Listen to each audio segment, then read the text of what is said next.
Y'all can flakadoo.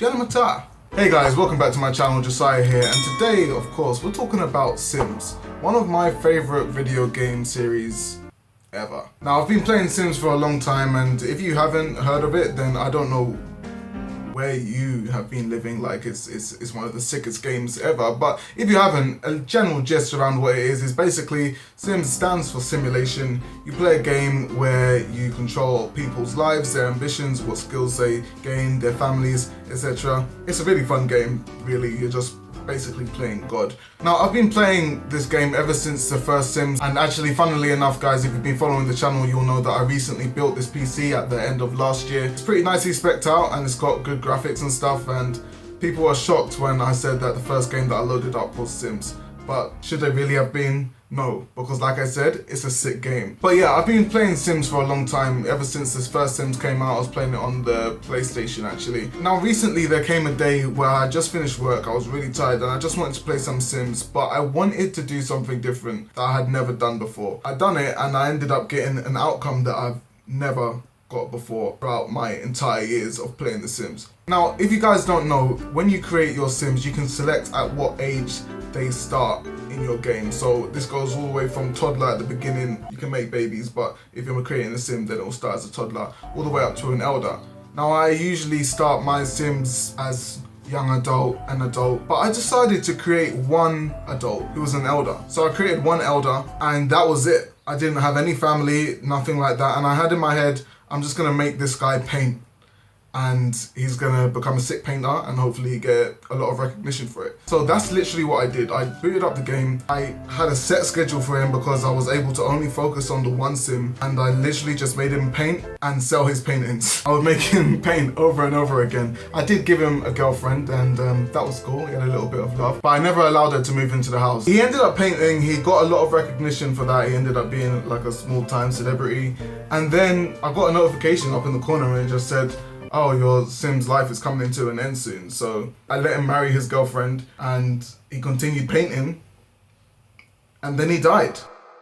And the Grim Reaper came and there was no one to beg for his life or anything like that. So I was just sitting there watching the Grim Reaper do his thing, playing on the tablet or wherever he does. And then I was greeted with the one thing I've never seen before in Sims, which was the game over message.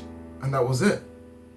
That was the end of the game. Now this might seem stupid, but for someone that's been playing Sims a long time and never got a game over message from it, it really sparked an interest into, wow, is this what real life basically is? Like, from that lens, if you haven't got anyone else, you just leave the earth and that's it, you're done. Because ordinarily, if I was playing properly, I would have had kids and have other people in the family, in the household. So once that person had gone, the game would continue because I'm basically taking care of those lives as well. But the main thing to note on here is that I was able to give this Sim a life where he became a renowned painter. Even at this late stage in life, he was just painting, focused on painting, and ended up growing this skill so that he was able to make a living off of it. He didn't do anything else other than live off the earnings from his paintings and find a girlfriend and live a fulfilled life, I guess, at the end. So let's get into the title of the video. The biggest thing that I learned from Sims though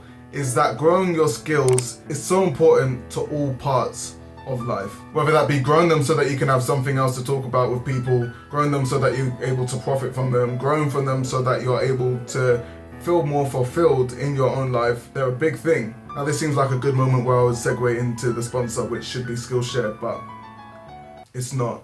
So I'm just gonna continue.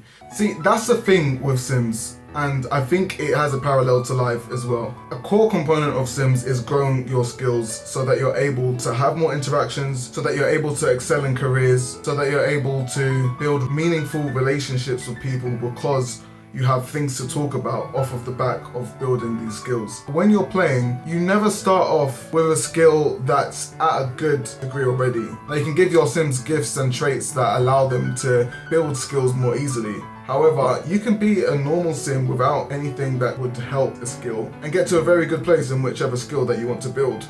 But you're always going to start off at zero. And I think that's the beauty of this game. It shows you that you have to start somewhere. I think it's a great way to visually show people that putting time into things can actually reap great rewards. Now, let's take any instrument in The Sims, for example.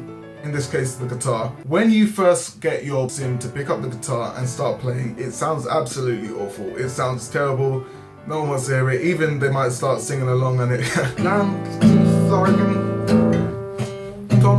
Tom's stuff larging. It sounds bad. But you slowly get the person to keep playing the guitar and keep learning songs and keep practicing, etc. Then their skill starts to build up. And before you know it, they've reached level 7, for example, and they're able to actually make profit from the skill that they've grown. Now, I'm not saying it's a complete perfect parallel to real life, but it does have its similarities here, because not only are they able to profit off the skill, but they're able to go ahead and talk to other sims about the skill that they've grown in. Let that be infusing about guitar solos, or even being able to mentor people once they get to a great state at guitar, which of course, you know, you can do if you get to a really high level at guitar, violin, painting, then you're going to be able to share that skill, that knowledge that you've learned with other people, which you can do in The Sims. But you have to start somewhere. And I think that's a great message that The Sims shows. It shows that you have to put in the groundwork to be able to get to the point that you want to be able to get to.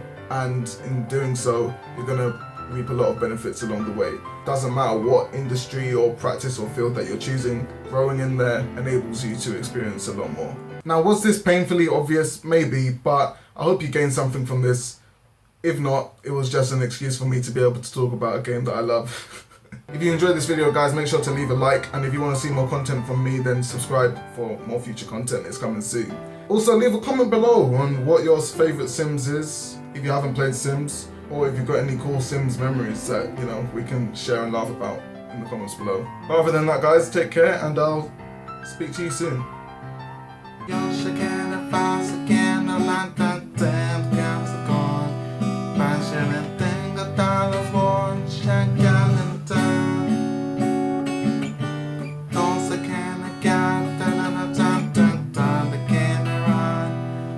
känner in den går igen, känner